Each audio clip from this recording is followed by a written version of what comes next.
Mutual ஃபண்டில் வந்து பார்த்தீங்கன்னா 2 திட்டங்கள் உண்டு. ஒன்று ஆக்டிவ் ஃபண்டு, ஒன்று வந்து பேசிவ் ஃபண்டு. இந்த ஆக்டிவ் ஃபண்டு பலமா இல்லை பேசிவ் ஃபண்டு பலமா? ஓகே சார், இப்போ வந்து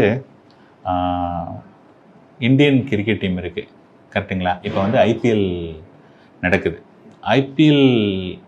ஐபிஎலுக்கு டீம் செலக்ட் பண்ணுறதுக்கு ஒரு 1 வீக்கு 10 டேஸ் முன்னாடி டீம் செலக்ட் பண்ணுவாங்களா, இல்லை ஒரு 6 மாதத்துக்கு முன்னாடி செலக்ட் பண்ணுவாங்களா? 1 மாதம் முன்னாடி தான் செலக்ட் பண்ணுவாங்க. இப்போ வந்து பார்த்திங்கன்னா இந்த இந்தியா வந்து ரீசெண்டாக சாம்பியன்ஸ் டிராஃபி கோப்பை ஜெயிச்சாங்க. ஓகேங்களா? சாம்பியன்ஸ் டிராஃபி கோப்பையில் வந்து தமிழ்நாட்டை சேர்ந்த வருண் சக்கரவர்த்தி அப்படிங்கிறவர் வந்து ரொம்ப பிரமாதமாக விளையாண்டு அந்த ஜெயிக்கிறதுக்கு வந்து அவருடைய காரணம் வந்து ரொம்ப இதாக இருந்தது. அவர் வந்து இதுக்கு முன்னாடி நடந்த இதில் T20 வந்து இங்கிலாண்டோட அவர் வந்து பர்ஃபார்ம் பண்ணிட்டார். புரியுதுங்களா? ஆனால் அவருக்கு வந்து இந்த டீமில் வந்து அவர் எடுக்கவே இல்லை.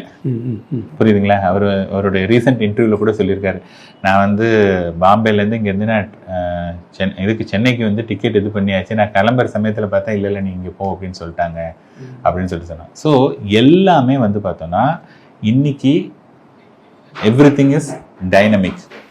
யாரு இன்னைக்கு வந்து ரிலவெண்ட் அவங்கள மட்டும்தான் நம்ம எடுத்துக்கிறோம். This is called active. Okay.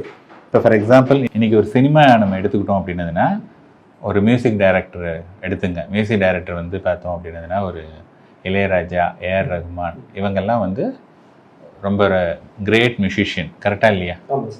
Okay. ஆனால் இன்னைக்கு அவங்கள யாராவது எடுக்கிறாங்களா? இல்லை, குறைவு. அதாவது ஈவன் இப்போ பார்த்தீங்கன்னா ரீசெண்டாக டைரக்டர் சங்கர்னா ஒரு காலத்தில் அவ்வளோ பெரிய பிரம்மாண்டமான ஒரு இப்போ லாஸ்ட்டாக 2-3 படம் ஓடல அப்படிங்கும்போது பார்த்தீங்கன்னா நிறைய பேர் வந்து அவரை சூஸ் பண்ணலை. ஸோ எல்லாமே வந்து பார்த்தோம் அப்படின்னதுன்னா it is subject to change.